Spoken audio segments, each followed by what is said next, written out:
In physics, a force can be described as any push or pull exerted on an object. Words are singularly the most powerful force available to humanity, as we can use this force constructively to push others to rise and reach their top, or pull them down destructively using words of despair. Words have the energy and power with the ability to help, to heal, to hinder, to harm, to humiliate, and to humble. How do you get what you want? Just by using your words. Well, Aristotle answered the exact same questions 2,000 years ago. Aristotle was a Greek philosopher and polymath during the classical period in ancient Greece. He was one of the greatest philosophers and the first genuine scientist in history.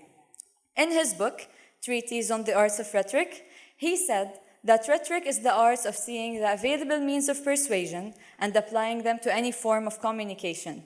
He mentioned 3 types or branches of rhetoric.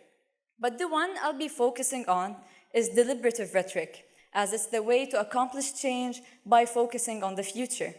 It's like the rhetoric of politicians debating a new law by providing their audience with a possible future. So, it's when the speaker tries to present their audience with a possible future and then help them in achieving or avoiding it. Aristotle included an important theory about the arts of persuasion, on speaking in a way to show someone something they haven't seen before, or clarify to them a point they haven't encountered before, connecting to their point in a certain way in which they feel the emotion. According to Aristotle, there are 3 persuasive appeals. He said that we need to act on 3 different levels if we are to reach another person's mind or change their opinion about a topic. So, in conclusion, Aristotle thinks that every persuasive argument relied on 3 pillars: logos, ethos, and pathos. Let me start by telling you a very short story to our friend Lou. He's going to be following us throughout the speech. Lou wants to get a laptop for his birthday this year, but there could be a problem. His mom. This is Lou's mom. Lou will simply go shoot his shot and tell his mom, "Hey mom, can I get a laptop for my birthday this year?" Unfortunately, his mom refuses. Lou eventually will get upset and he's going to go back to his room and start thinking, how can he get his mom to agree to his request? He remembers that he took the arts of persuasion's theory of Aristotle. He's going to start imagining, how can this theory be effective in his situation? Starting with the first point, A, or logos. Logos often relies on logic and reason, such as providing in your argument examples, statistics, analogies, research, graphs, or charts. It's also the apparent proof and evidence provided by the words and the content of the argument itself. It's when your words make sense for the other person. One of the main important points of logos, backwards in the argument. When you keep on going backwards until you find a point where it's related for both sides, and then you start providing your facts and supporting it with your opinion. Let's go back to our very first example, Lou. Let's see how logos can be effective in Lou's situation.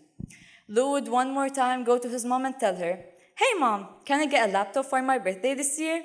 You know, it has many facilities. In fact, I read on website X that this specific laptop has many unique qualities. It can be hardly broken, it's waterproof, it can be changed on a tablet, and the list goes on." He's going to keep mentioning the qualities he read about. Lou's mom might think to herself that, oh, Lou is actually thoughtful and considerate. He knows and he provided good reason on why he wants this laptop. Eventually, speakers have the ability to convince people with false information, such as saying that 70% of the times vaccines cause autism. After saying this to a bunch of audience, we will have eventually some of them that will start supporting the big myth of vaccines causing autism. But why would you trust a speaker? This would take us to another point, which is our second, B. Ethos, or the ethical appeal. Political speeches, ethos, or the ethical appeal. It's when the speaker tries to convince their audience with their credibility and character. In other words, it's trust and credibility. Political speeches and advertisements make use of ethos all the time, attempting to convince their audience with their credibility and character. For example, a political candidate would talk about his experiences as a soldier, as a businessman, or as a politician, in contrast to his opponent. A makeup commercial features beautiful, famous, good-looking women to use this makeup appealing to the viewer, because if these women use it, then it must be a good product, as we can see the results on their faces, so they have the experience to judge the quality of the product. Eventually, Ethos will create some question marks. Tell me, why did you choose to listen to me? Why did you choose to listen to the speaker before me or after me? Part of the answer has to do with reputation. You might have assumed that they won't give the stage to someone unless they've done something worth listening to. You might have asked someone, who is she or who is he? Or you might have checked our Instagram page, read some of our briefings, or simply you might know the speaker personally. But another part of the answer has to do with the speaker's manners of speaking. This includes many points, such as the way they speak, the way they move, the way they look at the audience, and the way they dress. But how does this establish credibility with the audience? Let me summarize the answer in one short story of mine. 2 years ago, I was asked to explain a history lesson to my class. Unfortunately, I was given a notice 1 week ahead from the time where I had to actually present. While I didn't even look at the lesson I'm supposed to teach and explain to my classmates, I only skimmed through the pages 5 minutes before I had to actually present to my class and while our teacher was preparing the board. After I was done explaining, I went out and I got my grades, I got my marks, I got my applause, and then I was waiting to hear positive feedback on how I explained. Unfortunately, that's not what happened. In contrast, I was asked to leave the class and wait for a minute beside the door, and then my teacher came to me and he talked to me for a little. Then he told me, "Don't you think that students feel when a teacher is not very well prepared for his lesson?" I told him, "Well, yeah, probably." He said, "Well, that's the case here too. That was what happened with you. We felt it. I knew you didn't prepare, but I still gave you the grade." And the talk continued until he reached a conclusion. He told me simply, when you're asked to prepare for something and you agree to it, you need to be fully ready for it, because when you're confident with what you're saying, people will take by your words and actions and might adapt to them.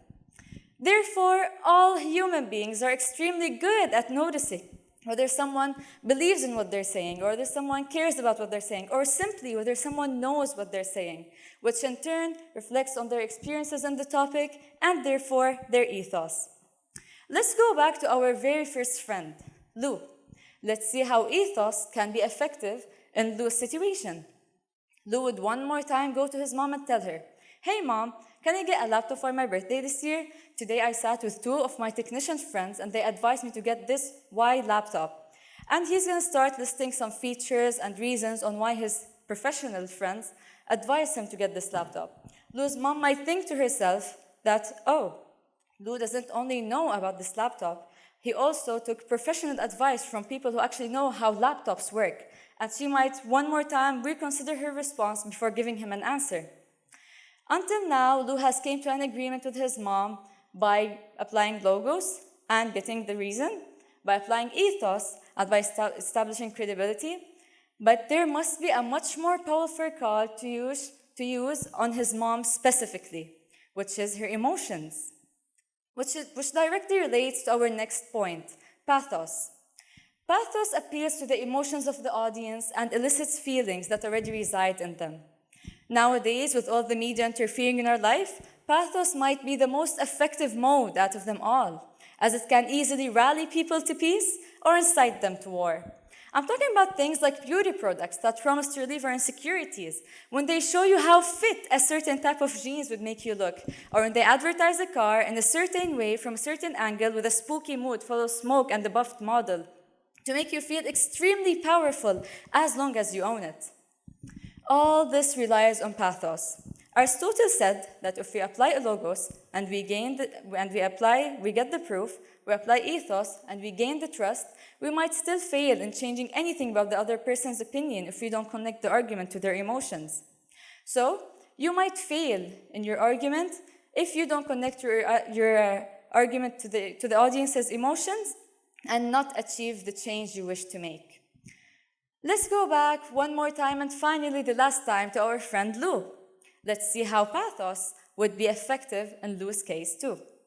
Lou would go to his mom and tell her, "Hey mom, You know, I'd be extremely thankful and glad if I got a laptop that would help me in my studies, take quick notes, and also provide her with more reasons, and the list will go on. And then he's gonna tell her, it would mean the world to me. And stop right there. Lou's mom might think to herself that, oh, it would mean the world to him, that must be a big thing for him. And he'd be thankful for it, it would help him in his studies. And now, she might think it's not a bad idea after all. Logos, ethos, and pathos. You might think that it's best to use each separately. However, in fact, it's actually best when you use all three together. Logos, when you get the proof and you get the reasons. Ethos, when you understand your motive and you gain the trust and establish credibility. Pathos, when you help the audience feel the same way you do about a certain topic. If you apply all three together in one argument, then you're sure to make your case. Today, these three persuasive pillars remain powerful, but to decide which of them to use, all relies on your purpose and your audience with the right place and time. If you're the speaker, then understanding these appeals will give you a toolbox on how to persuade other people. Think of these appeals as guidelines when it's your turn to change other people's opinion. If you're the audience, the understanding these appeals will also help you determine and detect when they're being used or misused on you. You can sometimes spot manipulation and stop it. It's not impossible to get what you want just by using your words. Let's try to apply some of these three pillars to our surrounding arguments, and then we might achieve what we earlier thought to be impossible. Thank you.